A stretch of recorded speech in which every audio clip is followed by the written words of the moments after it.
हरे कृष्णा। सभी भक्तों का प्रति दिवसीय चैतन्य चरितामृत कक्षा में हार्दिक स्वागत करते हैं। हम श्रृंखला में चैतन्य चरितामृत मध्य लीला के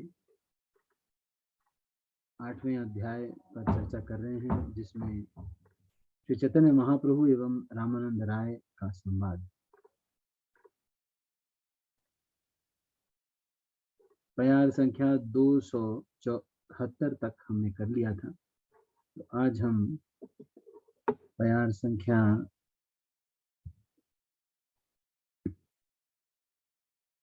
275 से आगे की चर्चा करेंगे। ये कुछ लेक्चर्स मैंने अभी अपलोड नहीं किए हैं, क्योंकि यहाँ पर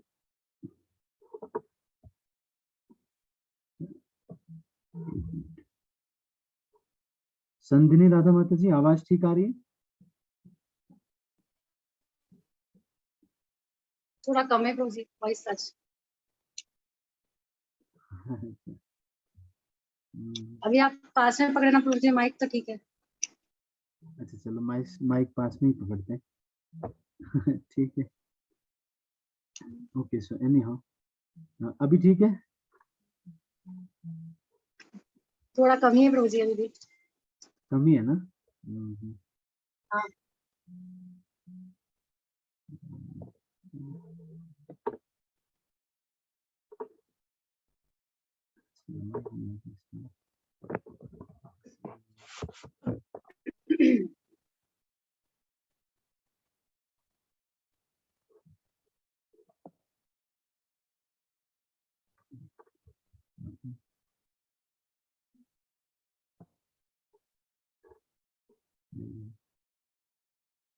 अभी ठीक आता है?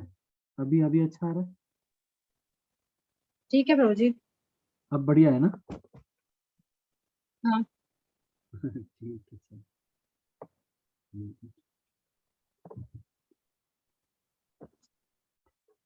ठीक है, तो हम लोग इसको पढ़ते हैं। हमारा बहुत सौभाग्य है कि हम श्री चैतन्य चरितामृत हर दिन पढ़ रहे हैं। हर दिन पढ़ना बहुत मुश्किल है। इस्कॉन में सब कुछ करने में आसानी है, आप सब कुछ कर सकते हैं इस्कॉन में। तो आप ये बोलो कि ये करना है, वो करना है, बड़ा फेस्टिवल करना है, कर सकते हैं, लेकिन ये एक ऐसी चीज है, हर दिन पढ़ना ये बड़ी मुश्किल चीज है। मतलब यू रियली नीड डेडिकेशन। तो ये 75 प्यार से हम आगे की चर्चा कर रहे हैं। 275 प्यार संख्या। इस प्यार में ये कह रहे हैं, सर्वभूतेषु यह पश्येत भगवद भावदात्मनः भूतानि भगवत्यात्मन येष भागवतोत्तमः। चैतन्य महाप्रभु ने आगे कहा, भक्ति में अग्रसर व्यक्ति हर वस्तु के भीतर आत्माओं के आत्मा पूर्ण पुरुषोत्तम भगवान कृष्ण को देखता है। फलस्वरूप वह पूर्ण पुरुषोत्तम भगवान के स्वरूप को समस्त कारणों के कारण के रूप में देखता है और यह समझता है कि सारी वस्तुएं उन्हीं में स्थित हैं।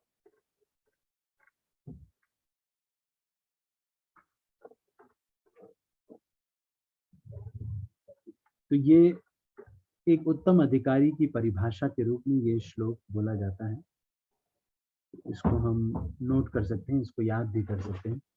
सर्वभूतेषु यह पश्येत भगवत भावम आत्मनः भगवद भावमात्मनः भूतानि भगवत आत्मन्येष एष भागवत उत्तमः।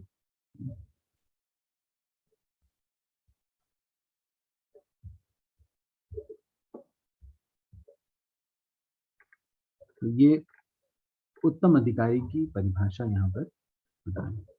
श्री चैतन्य महाप्रभु ने ये भक्ति में अग्रसर व्यक्ति हर वस्तु में के भीतर आत्माओं के आत्मा पूर्ण पुरुषोत्तम भगवान कृष्ण को देखता है। फलस्वरूप वह पूर्ण पुरुषोत्तम भगवान के स्वरूप को समस्त कारणों के कारण के रूप में देखता है और यह समझता है कि सारी वस्तुएं उन्हीं में स्थित है।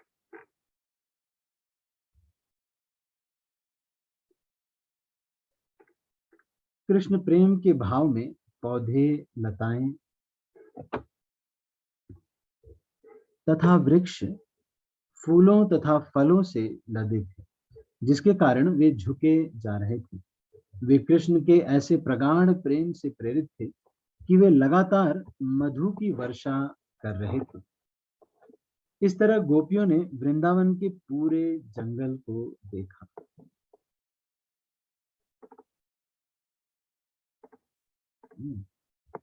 यह श्लोक भागवत 10:35-9 कृष्ण की अनुपस्थिति में गोपियों द्वारा गाया गया एक गीत है। कृष्ण की अनुपस्थिति में गोपियां सदैव उनके विचार में मग्न रहती थीं। इसी प्रकार से महाभागवत हर वस्तु को भगवान की सेवा में लगी देखता है। श्री रूप गोस्वामी की संस्तुति है, प्रापंचिकतया बुद्ध्या हरि संबंधी वस्तुनः मुमुक्षुभिः परित्यागो वैराग्यम फल्गु कथ्यते। भक्ति रसामृत सिंधु 1-2, तो ये आपको याद करने के लिए है, इसको आपको याद कर लेना चाहिए। ठीक है,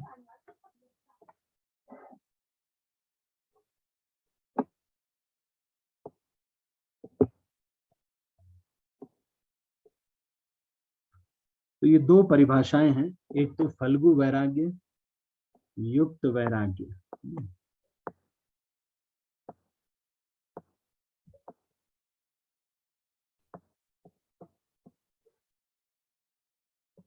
ये दो परिभाषाएं हैं। इसमें से फल्गु वैराग्य को कह रहे हैं कि जो भी कोई वस्तु अगर भगवान की सेवा में लग जाती है, लग सकती है,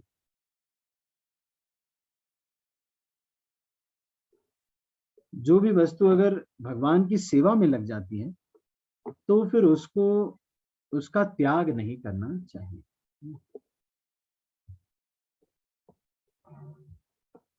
ठीक है,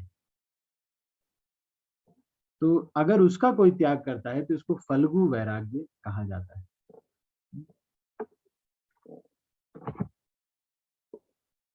कृष्ण से संबंधित अगर है वो, तो ऐसी चीजों का नहीं त्याग करना चाहिए। भक्त जानता है कि ऐसी वस्तुओं का उपयोग भगवान की सेवा में कैसे किया जाए, यह महाभागवत का गुण है।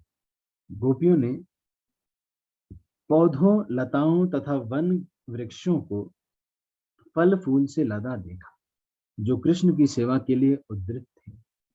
इस तरह उन्हें अपने आराध्य श्री कृष्ण का स्मरण तुरंत हो आया। उन्होंने एक संसारी व्यक्ति की तरह पौधों, लताओं तथा वृक्षों को नहीं देखा।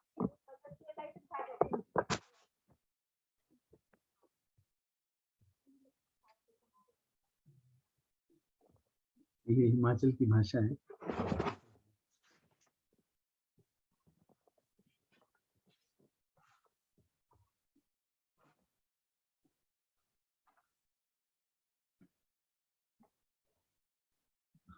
इस तरह उन्हें अपने आराध्य कृष्ण का स्मरण तुरंत हो आया। उन्होंने एक सांसारी व्यक्ति की तरह पौधों, लताओं और वृक्षों को नहीं देखा। श्री कृष्ण चैतन्य महाप्रभु ने आगे कहा, हे राय, आप महान भक्त हैं और राधा कृष्ण के प्रेम भाव से सदैव पूरित रहते हैं। अतएव आप जहां कहीं जो कुछ देखते हैं वह आप में कृष्ण भावनामृत को जागृत करता है। रामानंद राय ने उत्तर दिया, हे प्रभु, कृपया आप इन सारी गंभीर बातों को छोड़ दें। कृपया आप मुझसे अपना असली रूप मत छिपाएं। रामानंद राय ने आगे कहा, हे प्रभु, मैं जानता हूं कि आपने श्रीमती राधा रानी का भाव तथा शारीरिक वर्ण धारण कर रखा है। इस तरह आप अपने निजी दिव्य रस का आस्वादन कर रहे हैं और इस तरह श्री चैतन्य महाप्रभु के रूप में अवतरित हुए हैं। हे प्रभु, आप निजी कारणों से चैतन्य महाप्रभु के रूप में अवतरित होकर प्रकट हुए हैं। आप अपने स्वयं के आध्यात्मिक आनंद का आस्वादन करने के लिए आए हैं और साथ ही साथ भगवत प्रेम का प्रसार करके सारे जगत को रूपांतरित कर रहे हैं। तो ये भी बड़ा महत्वपूर्ण श्लोक है, जिसमें चैतन्य महाप्रभु क्यों आए हैं इसको बताया गया है। इसको भी आप स्मरण रखने का प्रयास कर सकते हैं। क्या कह रहे हैं इस श्लोक में? निज रूप, एक मिनट, थोड़ा सा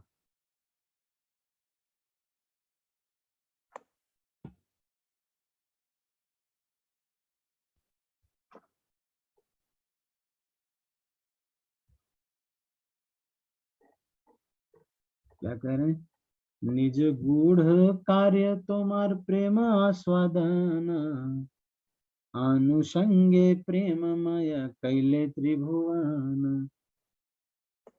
निज गूढ़ कार्य तोमार प्रेम आस्वादन, आनुषंगे प्रेममय कैले त्रिभुवन।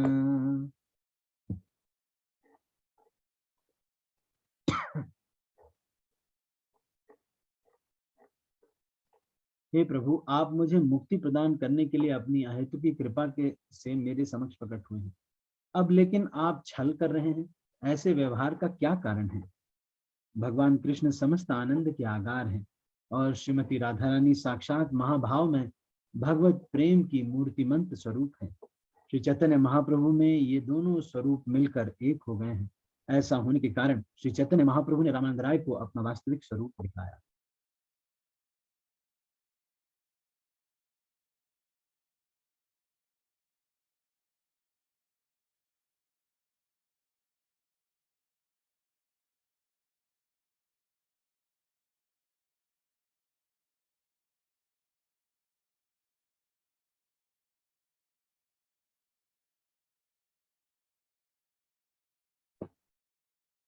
हरे कृष्ण।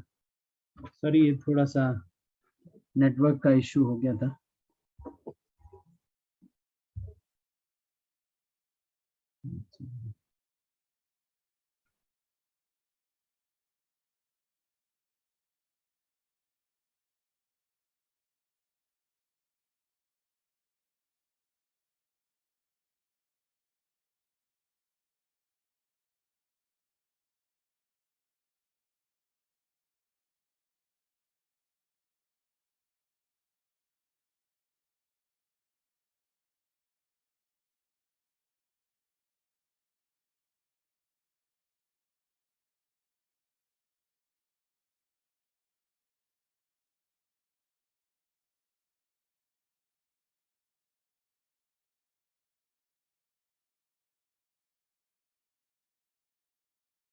हरे कृष्णा। हरे कृष्णा। मेरी आवाज आ रही है?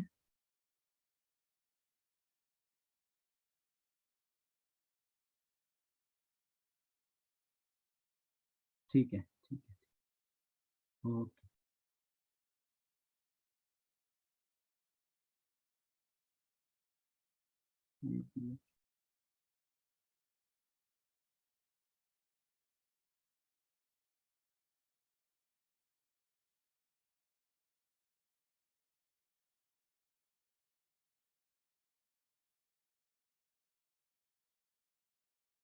हरे कृष्ण कृष्ण कृष्ण हरे हरे, हरे राम राम राम हरे हरे। ठीक है,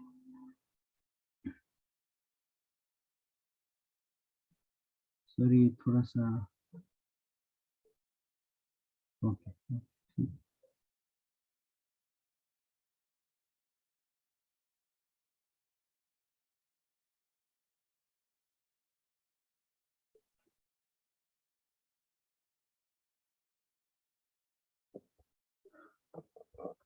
हरे कृष्ण। एक्चुअली मैं ये जो एरिया में आया हूँ, ये एकदम आउटर एरिया है। यहाँ पर नेटवर्क का थोड़ा इश्यू रहता है, मोबाइल से लेना पड़ रहा है और वाईफाई नहीं है यहाँ पे। वाईफाई का यहाँ पे मतलब है ही नहीं सिस्टम। यहाँ पे इंटरनेट से ही, मतलब मोबाइल से ही लेना पड़ता है। ठीक है, तो हम लोग एक मिनट, अभी अभी ठीक है या नहीं ठीक है? संगिनी राधा माता जी, ठीक है ना? ठीक है प्रभु जी, बीच बीच में ब्रेक था लेकिन अभी ठीक है। अच्छा, ब्रेक हो रही है। अभी तो ठीक है प्रभु जी। अभी तो ठीक है ना? चलो अभी थोड़ा पढ़ते हैं, तो हाँ। देखते हैं अगर कुछ गड़बड़ हुआ तो, है ना? ठीक है।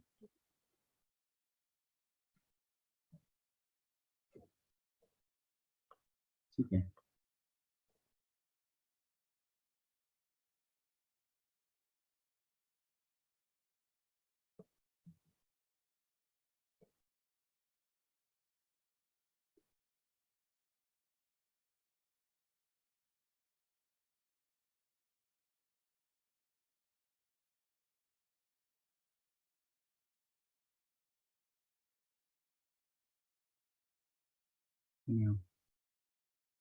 भगवान कृष्ण समस्त आनंद के आगार हैं और श्रीमती राधा रानी साक्षात महाभाव में भगवत प्रेम की मूर्तिमंत स्वरूप।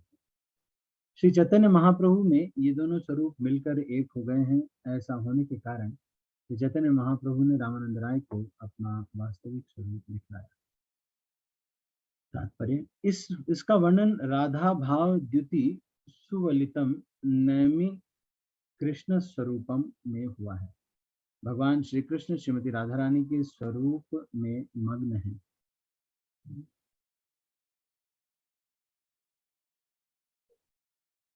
इसका पता रामानंद राय को तब चला जब उन्होंने श्री चैतन्य महाप्रभु को देखा। एक उन्नत भक्त यह समझ सकता है श्री कृष्ण चैतन्य राधा कृष्ण नहीं अन्य। श्री चैतन्य महाप्रभु कृष्ण तथा राधा का समन्वित रूप होने के कारण राधा कृष्ण युगल से अभिन्न है। स्वरूप दामोदर गोस्वामी ने इसकी व्याख्या की है। राधा कृष्ण प्रणय विकृतिर आह्लादिनी शक्तिरस्मा एकात्मानावपि भुवि पुरा देह भेदम रतो चैतन्याख्यम प्रकटम अधुना तद्वयम चैक्यमाप्तम राधा भाव द्युति सुवलितम नवमी कृष्ण स्वरूप। तो ये है श्री चैतन्य महाप्रभु को स्वरूप दामोदर गोस्वामी उनकी व्याख्या कर रहे हैं। इस एकत्व की अनुभूति श्री चैतन्य महाप्रभु की कृपा से महाभागवत कर सकता है। रामानंद राय के साथ ऐसा ही हुआ। मनुष्य ऐसा ही पद पाने की आकांक्षा कर सकता है, किंतु उसे महाभागवत का अनुकरण नहीं करना चाहिए। यह स्वरूप देखकर रामानंद राय दिव्य आनंद के कारण मूर्छित हो गए। वे खड़े नहीं रह सके, अतः भूमि पर गिर पड़े। जब रामानंद राय मूर्छित होकर भूमि पर गिर पड़े तो चैतन्य महाप्रभु ने उनके हाथ का स्पर्श किया, जिससे उन्हें तुरंत चेतना प्राप्त हो गई। किंतु जब उन्होंने श्री चैतन्य महाप्रभु को सन्यासी वेश में देखा तो वे आश्चर्यचकित हो गए।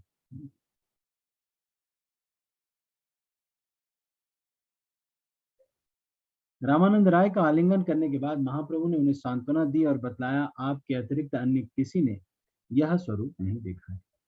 श्रीमद् भगवद गीता में कहा गया है, ना हम प्रकाश सर्वस्य योग माया समावृतः मूढ़ोयम नाभिजानाति लोको माम अजम अव्ययम्।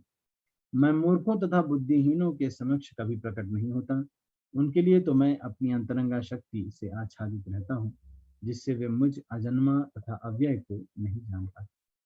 भगवान अपना यह अधिकार बनाए रखते हैं कि वे हर एक के समक्ष प्रकट न हो, किंतु भक्तगण सदैव भगवान की सेवा में लगे रहते हैं। वे अपनी जीभ से हरे कृष्ण मंत्र का कीर्तन करके और महाप्रसाद का आस्वादन करके उनकी सेवा करते हैं। निष्ठावान भक्त पूर्ण पुरुषोत्तम भगवान को धीरे धीरे प्रसन्न कर लेता है और भगवान अपने आप को प्रकट कर देते हैं। कोई भी मनुष्य अपने निजी प्रयास से भगवान का दर्शन नहीं कर सकता। भगवान जब भक्त की सेवा से प्रसन्न होते हैं तभी वे स्वयं को प्रकट करते हैं। चैतन्य महाप्रभु ने पुष्टि की, मेरी लीलाओं तथा रसों का सारा तत्व आपको ज्ञात है, इसलिए मैंने आपको यह स्वरूप दिखलाया है। वास्तव में मेरा शरीर गौर वर्ण का नहीं है। यह तो श्रीमती राधा रानी के शरीर का स्पर्श करने से ऐसा प्रतीत होता है, किंतु राधा रानी नंद महाराज के पुत्र के अतिरिक्त अन्य किसी का स्पर्श नहीं करती।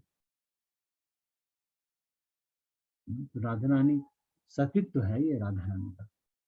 आपने ये कहानी सुनी होगी कि एक बार सारे ब्रज में जो है ये फैल जाता है कि ये जो राधा रानी है ये तो चरित्र ठीक नहीं है इनका। तो ऐसा सोच करके सभी लोग इनके ऊपर लांछन लगाते हैं। फिर भगवान एक बहुत बड़े भविष्यवेत्ता या फिर कह लो कि एक उसके रूप में आते, ज्योतिष के रूप में आते हैं। और उसी समय जो है यशोदा मैया को कोई ऐसा जो है, यशोदा मैया नहीं, कुछ ऐसा होता है कि थोड़ा सा मुझे स्मरण नहीं आ रहा है, कि जो व्यक्ति एक दिया रहता है, एक एक घड़ा रहता है जिसमें कि कई सारे छेद होते हैं, और उसमें पानी भर के और अपने सर पे रख करके पानी पे चल के जाएगी और यमुना क्रॉस करेगी। और वो जो है वो ऐसा वो जो स्त्री करेगी वो सबसे सती स्त्री ही ऐसा करेगी। तो जो केवल सती होगी वो ही जो है करेगी इसको। तो फिर शायद ऐसा था कि तबीयत, कृष्ण की तबीयत जो है ठीक होगी। तो दो कृष्ण होते हैं इसमें, एक कृष्ण तो होते ही हैं, वही कृष्ण एक्सपैंड करते हैं और एक ज्योतिष के रूप में आते हैं कि वैसा अगर कोई पानी इनको पिला दे तो ये ठीक हो जाएंगे। तो फिर राधा रानी जो है, सारे लोग, कोई ट्राई नहीं करता होता है कि किसी को पता होता है कि भाई अगर सतीत्व पता नहीं प्रूव हो ना हो, सबने कृष्ण का तो चिंतन किया ही है। सब डरते हैं। लेकिन राधा रानी जो है, तो सब लोग, कोई बोलता है कि यशोदा मैया को ट्राई करने के लिए। तो फिर वो जो ज्योतिषी होते हैं वो कहते हैं कि नहीं नहीं, ये जो जो पेशेंट है उसकी माँ को ये ट्राई नहीं करना है, तब ये नहीं होगा, दवा काम नहीं करेगी। तो फिर जो है राधा रानी को ले आया जाता है, और राधा रानी ऐसे 1000 छेद वाले घड़े में पानी भर के और उसको यमुना के पार लेके जाती हैं। और इससे ये सिद्ध होता है कि राधा रानी सती है। इस सब से हमें ये समझ में आता है कि कृष्ण, राधा रानी, गोपियां, इन सब के बीच में जो संबंध है ये कोई भौतिक संबंध नहीं है, ना ही कभी इसका इमेजिनेशन करना चाहिए। ये भौतिक संबंध नहीं है, ये आध्यात्मिक संबंध है। इसके आनंद की हम कोई कल्पना नहीं कर सकते, कौन सा आनंद है जो कि मिलता होगा। इसका थोड़ा सा पोर्शन हम कहते हैं कभी कभी कि जो माँ को अपने जो नवजात बच्चा होता है, एकदम छोटा जो बच्चा होता है जो कुछ नहीं कर पाता है, तो उस बच्चे के प्रति जो प्रेम होता है माँ का, वो बिल्कुल अहेतुकी, एकदम बिल्कुल वो जो शुद्ध प्रेम होता है, वैसे प्रेम को अगर अरबों खरबों गुना गुणा कर दिया जाए, उतना प्रेम जीवात्मा से भगवान करते हैं।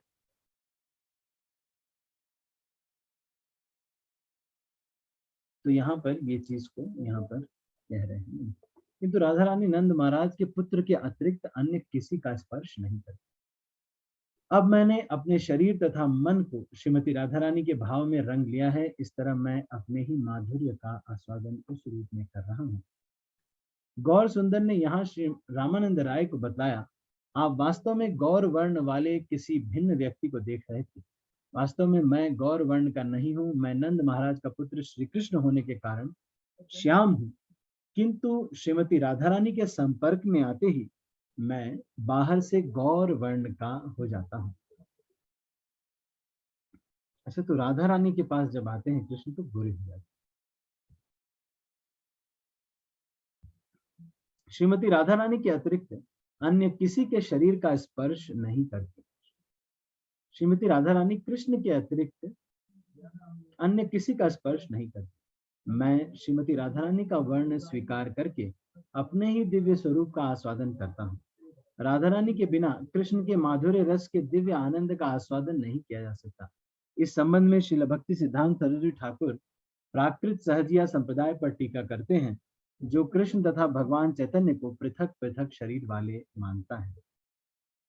वे यहाँ श्लोक 287 में आए गौर अंग नहीं मोर शब्दों को गलत विवेचना करते हैं। उस श्लोक में तथा इस श्लोक में यह समझा जा सकता है कि श्री चैतन्य महाप्रभु कृष्ण से अभिन्न है। तो कृष्ण चैतन्य महाप्रभु कौन है? ये राधा कृष्ण कृष्ण ही है जो कि राधा रानी का भाव लेकर के आते हैं। दोनों एक ही पूर्ण पुरुषोत्तम भगवान हैं। कृष्ण के रूप में भगवान आध्यात्मिक आनंद का भोग करते हैं और समस्त भक्तों के आश्रय विषय विग्रह बने रहते हैं। तो ये शब्द आप याद रखिएगा, विषय विग्रह।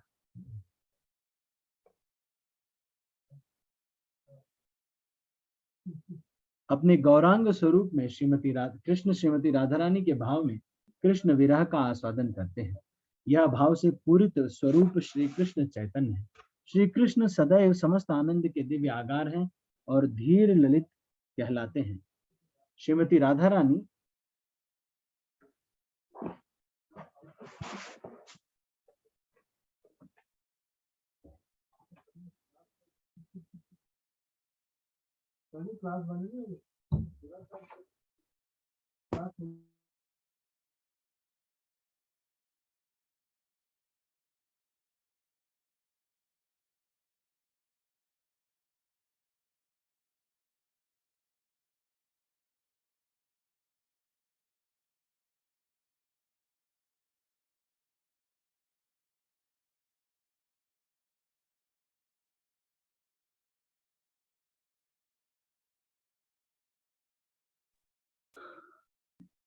अपने गौरांग स्वरूप में कृष्ण श्रीमती राधा रानी के भाव में कृष्ण विरह का आस्वादन करते हैं। यह भाव से पूरित स्वरूप श्री कृष्ण चैतन्य है। श्री कृष्ण सदैव समस्त आनंद के दिव्य आगार हैं और धीर ललित कहलाते हैं। श्रीमती राधा रानी मूर्तिमंत आध्यात्मिक शक्ति है जो साक्षात कृष्ण प्रेम है, इसीलिए केवल कृष्ण ही उनका स्पर्श कर सकते हैं। यह धीर ललित पक्ष भगवान के किसी अन्य रूप में, न तो विष्णु में न नारायण में देखा जाता है।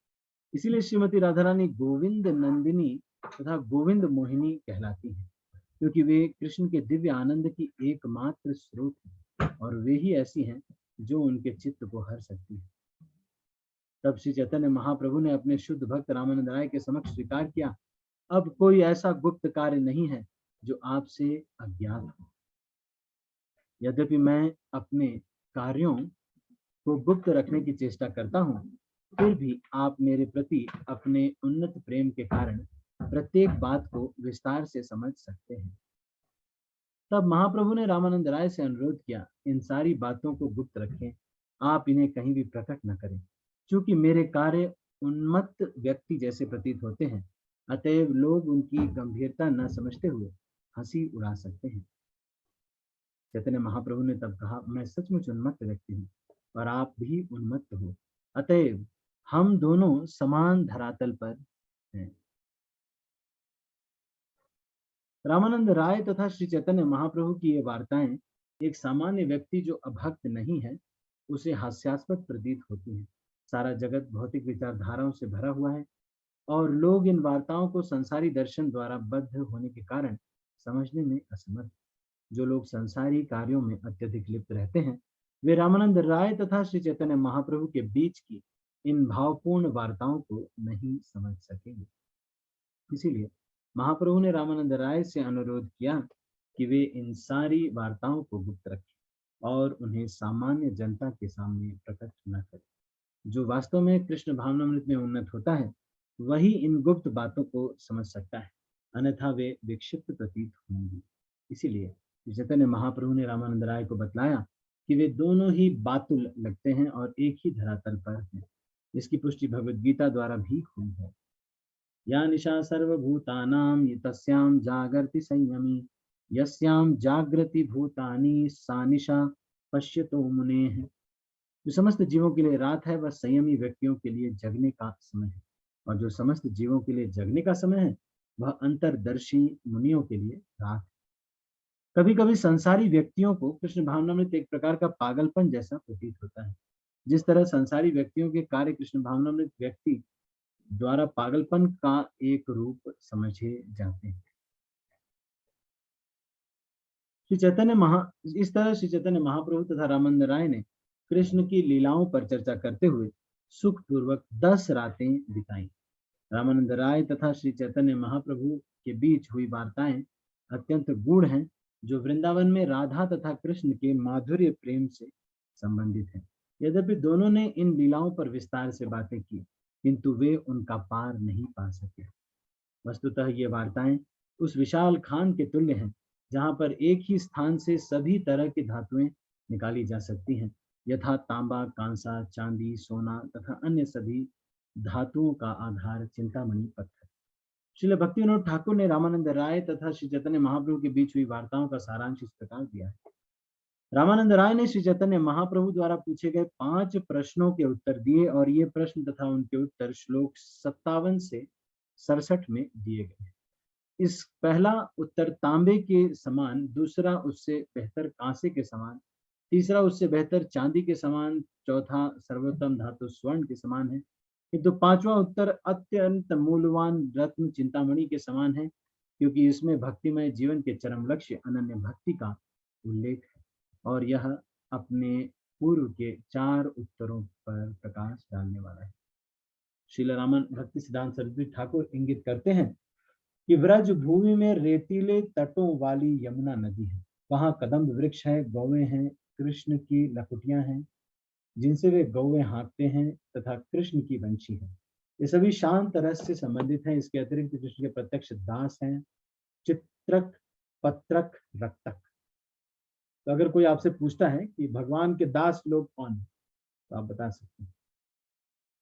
दास से भाव के साकार रूप, श्रीदामा, सुदामा आदि मित्र भी हैं, साख्य भाव के द्योतक हैं, नंद महाराज, मतलब माता यशोदा वात्सल्य रस के प्रतीक है। इन सब से ऊपर है माधुर्य रस के प्रतीक श्रीमती राधा रानी और उनकी गोपी सखियां ललिता, विशाखा आदि। इस तरह पांचों रस शांत दस से साख्य, वात्सल्य और माधुर्य निरंतर व्रज भूमि में विद्यमान रहते हैं। इनकी तुलना क्रमशः तांबा, कांसा, चांदी, सोना तथा सभी धातुओं के आधार चिंतामणि से की जाती है। तो तांबा, कांसा, चांदी, सोना और ये चिंतामणि। इसीलिए श्रील कविराज गोस्वामी वृंदावन या ब्रज भूमि में धातुओं की खान के सनातन अस्तित्व का उल्लेख करते हैं। चैतन्य महाप्रभु तथा रामानंद राय ने एक से एक उत्तम धातुओं को निकालने वाले खनिक का काम किया। उनके प्रश्न तथा उत्तर बिल्कुल इसी तरह के हैं। अगले दिन श्री चैतन्य महाप्रभु ने प्रस्थान करने के लिए रामानंद राय से अनुमति मांगी। विदा होते समय महाप्रभु ने राय को निम्नलिखित आज्ञा दी। श्री चैतन्य महाप्रभु ने उनसे कहा, आप सारे भौतिक कार्यकलाप छोड़कर जगन्नाथपुरी आए, मैं अपनी तीर्थ यात्रा समाप्त करके शीघ्र ही वहां लौट आऊंगा। हम दोनों जगन्नाथपुरी में मिलकर रहेंगे और कृष्ण कथा कहते हुए सुखपूर्वक अपना समय बिताएंगे। देख रहे हैं आप चैतन्य महाप्रभु क्या कह रहे हैं। इतनी बढ़िया गवर्नमेंट की जॉब है, भगवान चैतन्य महाप्रभु उनको कह रहे हैं कि आओ बुक रीडिंग करें, नौकरी छोड़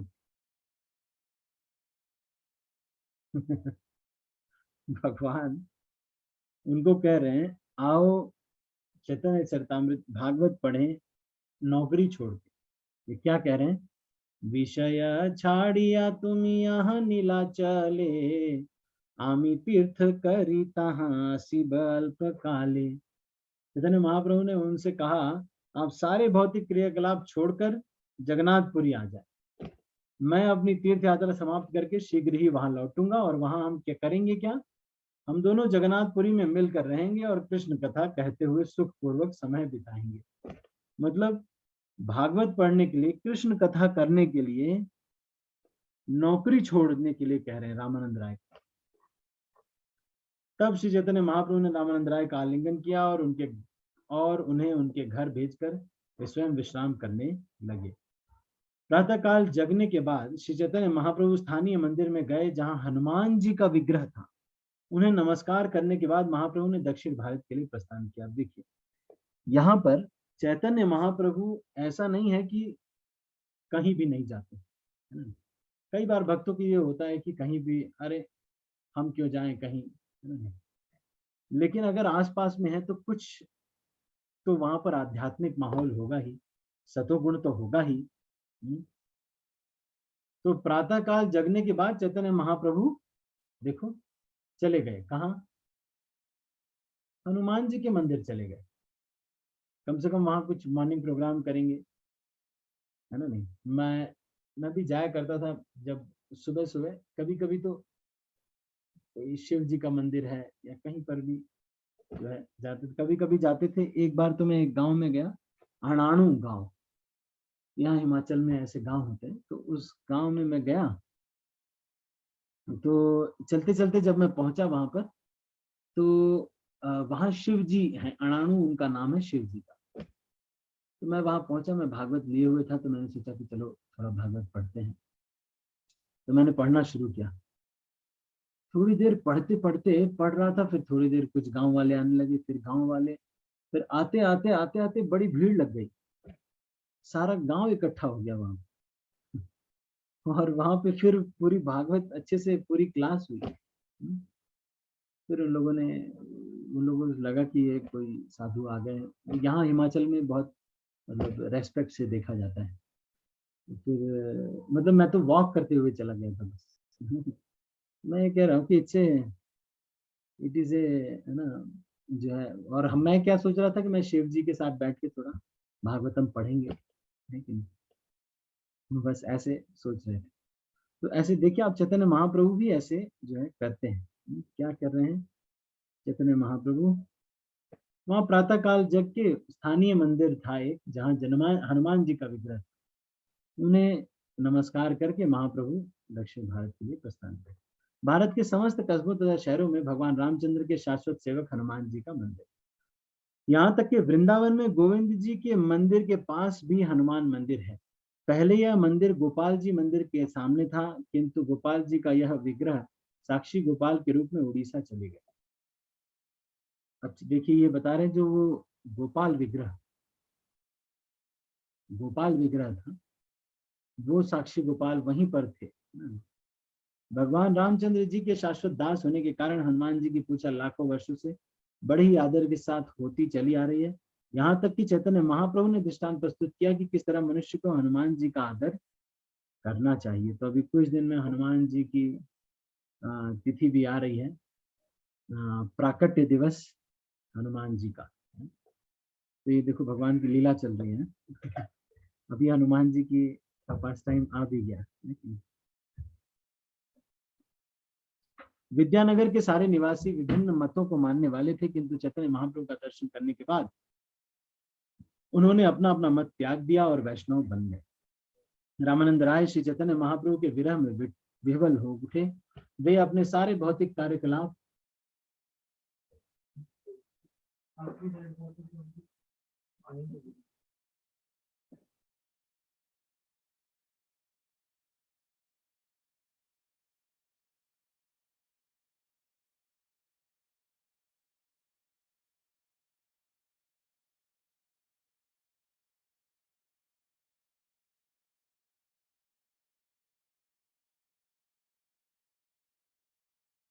रामानंद राय ने श्री चैतन्य महाप्रभु के विरह में विवल हो उठे। वे अपने सारे भौतिक कार्यकलाप त्याग महाप्रभु के ध्यान में मग्न रहने लगे।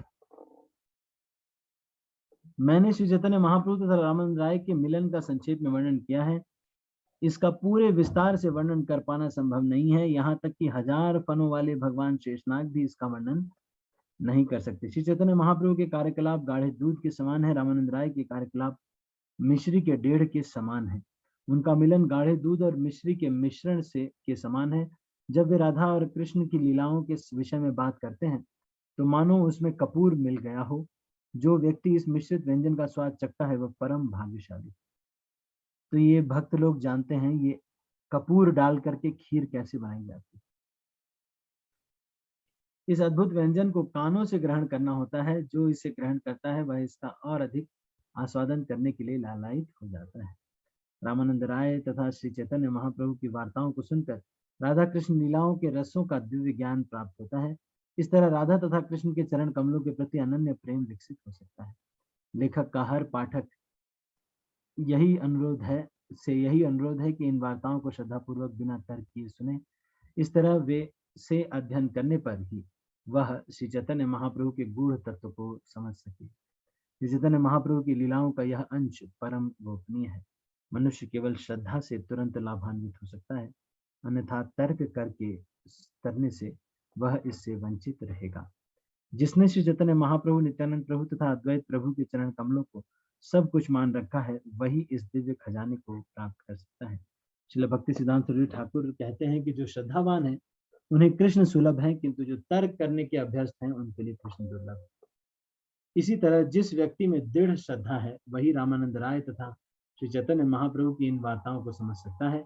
जो अश्रौत पंथी है, अब ये शब्द आप ध्यान करने योग्य है। श्रौत पंथ, अश्रौत पंथ मतलब सुन करके जो ज्ञान लिया जाता है वो श्रौत पंथ कहलाता है। जो गुरु शिष्य परंपरा से जुड़े नहीं हैं उनके इन वार्ताओं में श्रद्धा नहीं हो सकती। वे सदैव संचय करते हैं और कपोल कल्पना में लगे रहते हैं। ऐसे स्वच्छंद लोग इन वार्ताओं को नहीं समझ पाते। जो तर्क करने वाले हैं उनसे भी ये दिव्य वार्ताएं दूर रहती हैं। इस संबंध में कठोपनिषद 1:2-9 का कहना है, नैषां तर्केण मतिरापनेया प्रोक्तान्येनैव सुज्ञानाय पृष्ठ। मुंडक उपनिषद में ये कठोपनिषद का कहना ये है, नैषां तर्केण मतिरापने प्रोक्तान्येव सुज्ञानाय पृष्ठ। और मुंडक उपनिषद के अनुसार क्या है, ये आगे आ रहा है, तर्क से नहीं समझना।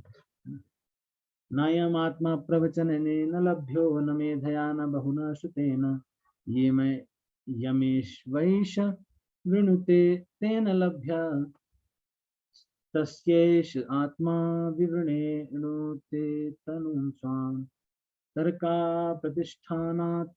ये ब्रह्म सूत्र में कहा गया है। सभी वैदिक ग्रंथों की घोषणा है कि दिव्य विषयों को केवल तर्क या दलील से नहीं समझे जा सकते। आध्यात्मिक बातें व्यवहारिक ज्ञान से बहुत ऊपर है। यदि कोई कृष्ण के दिव्य प्रेम व्यापारों में रुचि रखता है तो वह कृष्ण कृपा होने पर ही उन्हें समझ सकता है। जो व्यक्ति केवल भौतिक बुद्धि के बल पर इन दिव्य कथाओं को समझना चाहता है उसका प्रयास निष्फल हो जाता है। फिर चाहे वह प्राकृत सहजिया हो, संसारी अवसरवादी या पंडित, सांसारिक साधनों के द्वारा इन कथाओं को समझने के लिए किया जाने वाला उसका श्रम व्यर्थ जाएगा। अतः मनुष्य को सारे सांसारिक प्रयास त्याग कर भगवान विष्णु का शुद्ध भक्त बनने का प्रयास करना चाहिए। जब ऐसा भक्त विधानों का पालन करता है तो इन कथाओं का सत्य उसके समक्ष प्रकट होगा।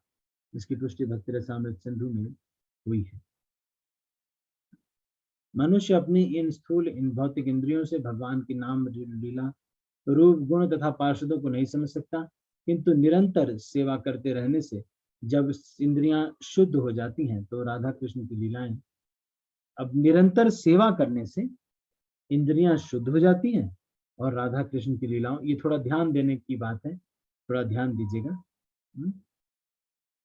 कह रहे हैं कि किंतु निरंतर सेवा करते रहने से जब इंद्रियां शुद्ध हो जाती हैं तो राधा कृष्ण की लीलाओं का आध्यात्मिक सत्य प्रकट। मुंडक उपनिषद में पुष्टि हुई है, ये यमे वैश वृणुते तेन लभ्य।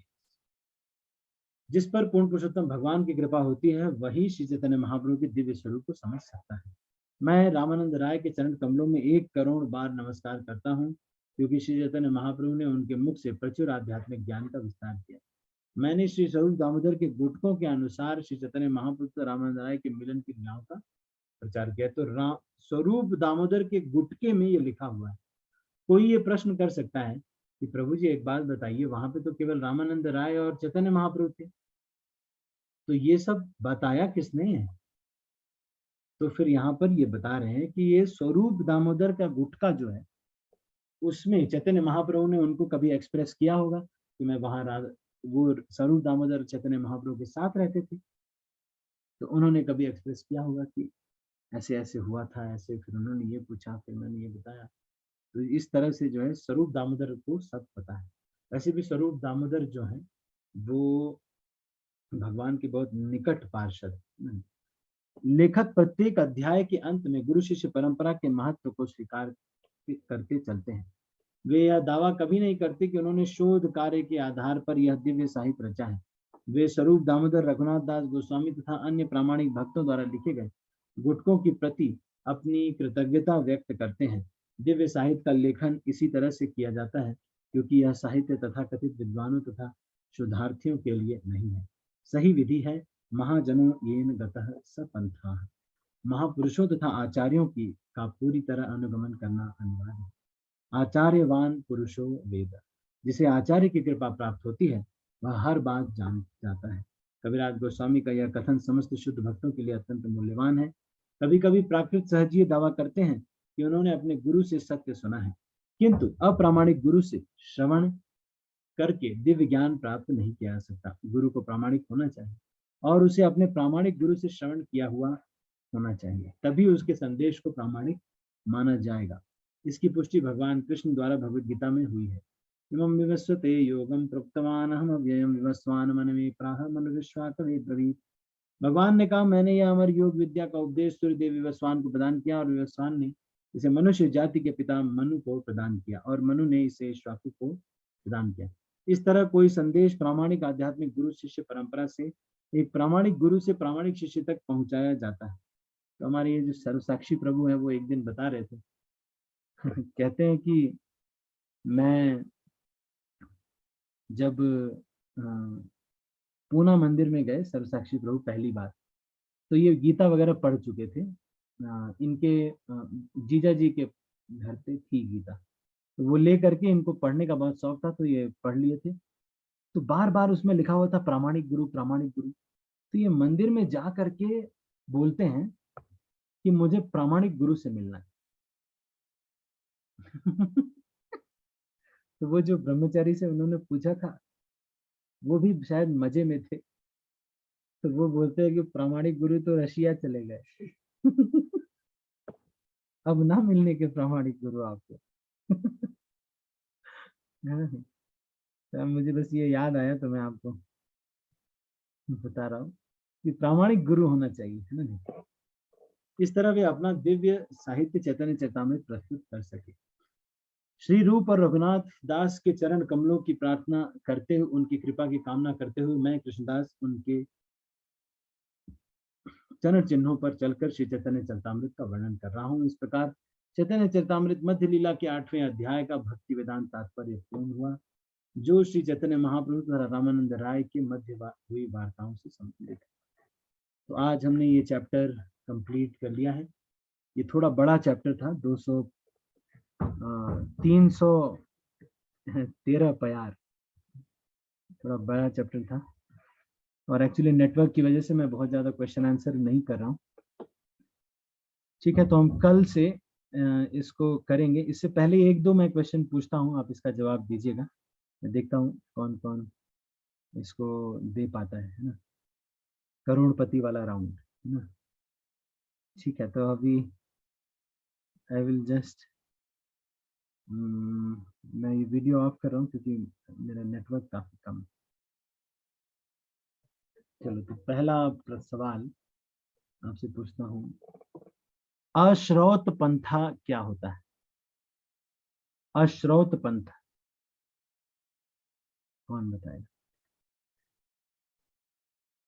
इसने वैसे डीवाईएस भी किया होगा ना किसी ने, तो वो बता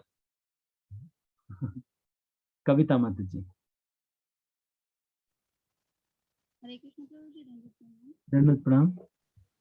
जो गुरु शिष्य परंपरा से जुड़े नहीं होते हैं, हाँ, जो ठीक है, जो गुरु शिष्य परंपरा से जुड़े नहीं होते हैं वो हैं अश्रौत पंथा।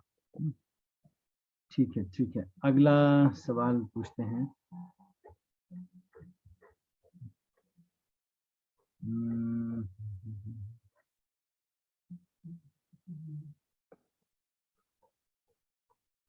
चलो अगला प्रश्न पूछते हैं। अगला सवाल, 1 करोड़ रुपए के लिए आपकी स्क्रीन पर ना, ऐसे पूछते हैं ना शायद इसमें, पर उसमें फोनो फ्रेंड करने का ऑप्शन होता है, हमारे में तो है नहीं।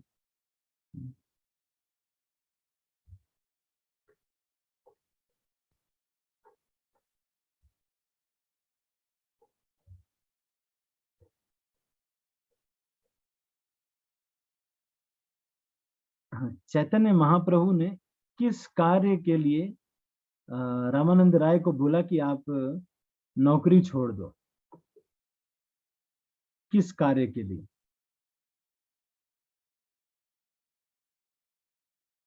अनीता एस कमल माता जी।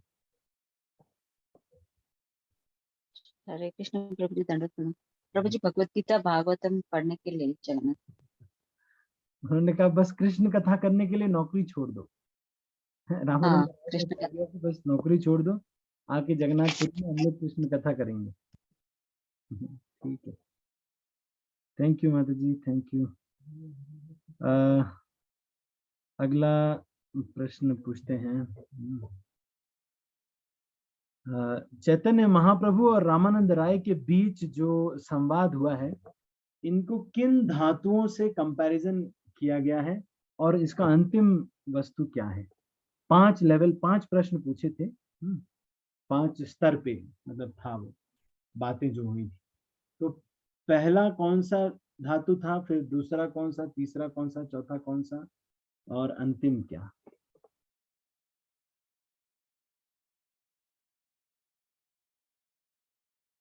पावनी ज्योति माता जी।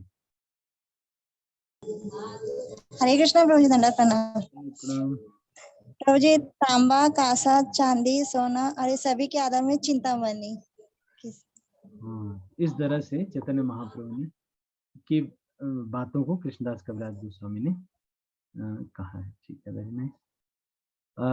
भगवान के 3 दास्य भाव के भक्तों के नाम बताइए।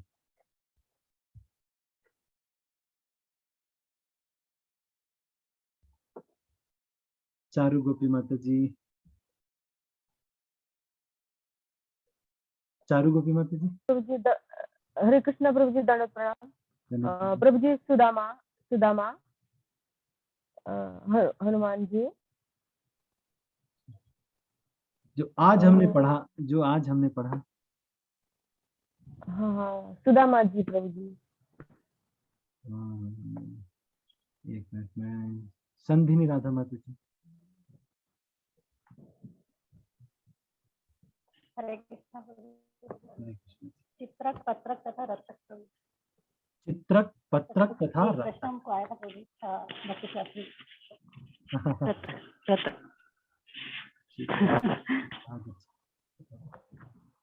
ठीक है, थैंक यू सो मच। और चित्रक, पत्रक तथा रक्तक, ये दास्य भाव में। ठीक है, तो अगला सवाल आपकी स्क्रीन पर। चारू गोपी माता जी, आप म्यूट कर लीजिए।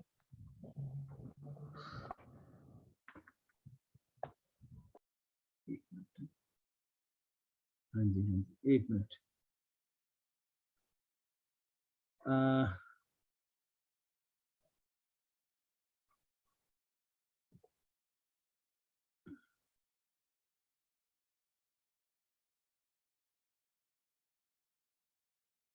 भगवान श्री कृष्ण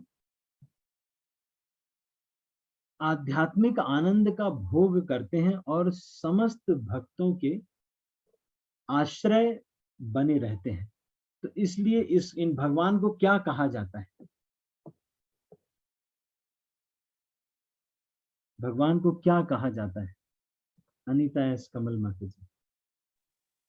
हरे कृष्ण प्रभु जी, विषय विग्रह। हरे कृष्ण, वेरी नाइस। ये सब बहुत डिफिकल्ट क्वेश्चन है। अगर आप सच में, मैं बता रहा हूँ, अगर किसी बहुत वरिष्ठ भक्त से भी आप पूछ लोगे ना, कोई बता नहीं पाएगा। अभी तो आपने बताया प्रभु जी। ये विषय विग्रह ना, ये these are very difficult question. तो आप लोगों को ये सब याद हो जाए तो बहुत अच्छा है। ठीक है, तो अगला प्रश्न है, तो ये विषय विग्रह क्यों कहा जाता है? क्योंकि सबके, सारे जीवों के वास्तविक विषय यही है, आंखों के विषय यही है, सुनने के विषय यही है, इसलिए विषय के मूर्तिमान रूप है भगवान, है ना? नहीं, तो इसीलिए इनको विषय विग्रह कहा जाता है। जो दुनिया के विषय हैं वो गंदे विषय है ना, लेकिन आत्मा के वास्तविक विषय कौन है? भगवान है, इसलिए भगवान को विषय विग्रह कहा जाता है। चलो एक लास्ट क्वेश्चन, ये 10,000 रुपए के लिए। आपको बताना है कि चैतन्य महाप्रभु गोरे कैसे हो गए।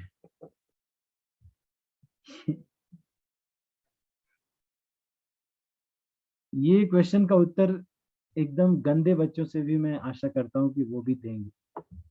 जो बिल्कुल बैक बेंचर्स हैं, जो एकदम पीछे बैठते हैं, एकदम पीछे। देखो अब ये जो लोग नहीं दे पा रहे हैं ना उत्तर, सच में ये लोग एकदम मतलब या तो स्कूटर चला रहे हैं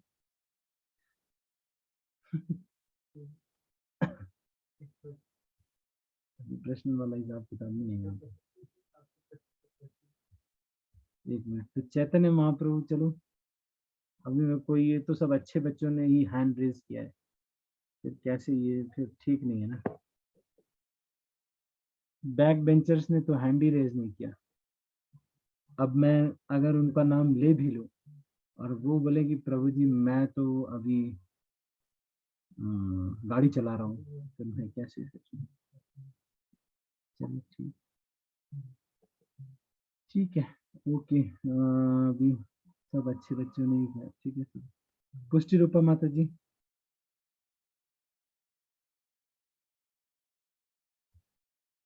हरे कृष्णा प्रभु, दंडवत प्रणाम। धन्यवाद प्रणाम। राधा रानी के भाव से, राधा रानी के भाव की वजह से, राधा रानी के स्पर्श से, राधा रानी के भाव से चैतन्य महाप्रभु गोरे अंग पूरे हो गए।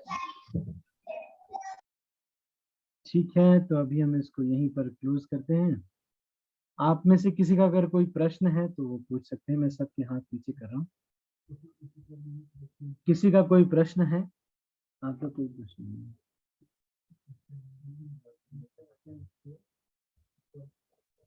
संधिनी राधा माता जी। हरे कृष्ण प्रभु जी, धन्यवाद। धन्यवाद प्रणाम। हाँ जी बताइए। फल्गु वैराग्य, प्रभु जी फल्गु वैराग्य के बारे में आपने बताया, युक्त वैराग्य क्या प्रभु जी?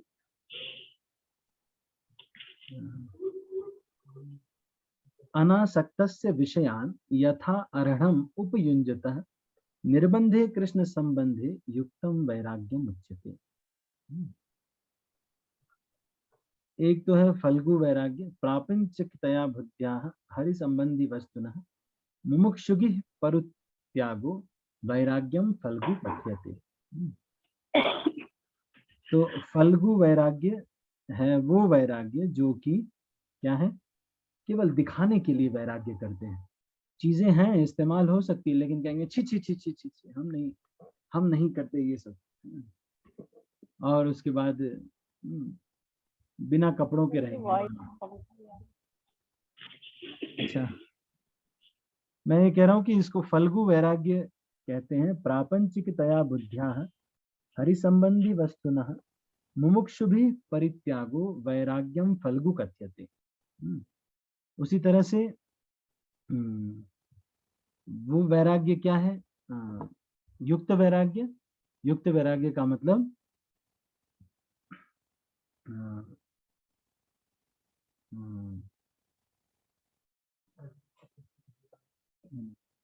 इसका अभी मैं श्लोक बोला तो हूँ अभी खुद ही, तो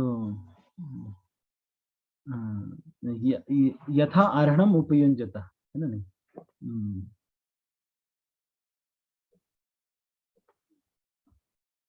अनासक्तस्य विषयान यथा अर्हणम उपयुञ्जता। पहले तो विषयों से अनासक्त और फिर यथा अर्हणम उपयुञ्जता, मतलब अपने लिए तो अनासक्त है लेकिन यथा अर्हणम उपयुञ्जता मतलब सेवा में अगर चाहिए तो लाओ लाओ, जो भी लाओ, सेवा में चाहिए तो खूब लाओ, है ना, दही भी लाओ, जूस लाओ, रियल का फ्रूट जूस लाओ, नारियल पानी लाओ, सब कुछ लाओ। यथा अर्हणम उपयुञ्जता निर्बंधे कृष्ण संबंधे युक्तम वैराग्यम उच्यते। इसको युक्त वैराग्य कहते हैं। कविता माता जी, आपका भी कोई प्रश्न है? हरे कृष्ण प्रभु जी, धन्यवाद प्रणाम। प्रणाम माता जी। समय है प्रभु जी? हाँ हाँ बोलिए। तो 5 प्रश्न के उत्तर में जो बताते हैं रामानंद राय, एक बार मैं फिर से सुनना चाहूंगी प्रभु जी। ये तो माता जी बहुत लंबा हो जाएगा। श्लोक संख्या 57 से 67। हाँ हाँ हाँ हाँ, तो आप ऐसा करिएगा ना, ये मैं एक बार होमवर्क दिया था मैंने अनीता माता जी को, तो अनीता माता जी इसका एक टेबल बना देंगे, एक नीचे क्वेश्चन आंसर का भी और एक ऊपर वाला भी, जो एक था कि यही तो बाह्य है ना, यही तो बाह्य, आगे कहा आर, आगे कहा आर, है ना। तो ये जो है इसका एक माता जी को मैंने बोला था, तो अब ये जाके कंप्लीट हो गया है। तो माता जी इसको एक बार पेन से चाहे तो बना लेंगे और इसको हम ग्रुप पे डाल देंगे तो सबको मिल जाएगा, तो याद करने में आसानी रहेगी। ठीक है माता जी। और मैं अभी सुनना चाहती हूँ तो अभी फिर बाकी भक्तों को प्रश्न वो करना है, और ये एक तरह से रिपीटिशन होगा। आप फिर लेक्चर्स को और सुन लेंगे तो ज्यादा अच्छा रहेगा, है ना। हाँ ओके ओके प्रभु जी, ठीक है। अनीता माता जी धन्यवाद प्रणाम, बोलिए। हरे कृष्ण प्रभु जी। प्रभु जी, युक्तम वैराग्यम के मतलब विषयों से अनासक्त होना। युक्त वैराग्य का मतलब अनासक्तस्य विषयान यथा अर्हणम उपयुञ्जतः। यथा मतलब यथा अर्हणम मतलब आवश्यकता जितनी हो कृष्ण की सेवा के लिए उतना तो यूज करना, लेकिन अच्छा विषयों में आसक्ति नहीं होना। पर आवश्यकता के लिए कहीं पे अगर जरूरत है तो खुद के लिए नहीं, लेकिन आवश्यकता के लिए करना, इस्तेमाल करना। ठीक है माता जी। ओके प्रभु जी। प्रभु जी थैंक यू। हाँ, चलिए। ठीक है, तो मैं सबके हाथ नीचे कर रहा हूँ, और किसी का कोई प्रश्न है तो पूछ सकते हैं।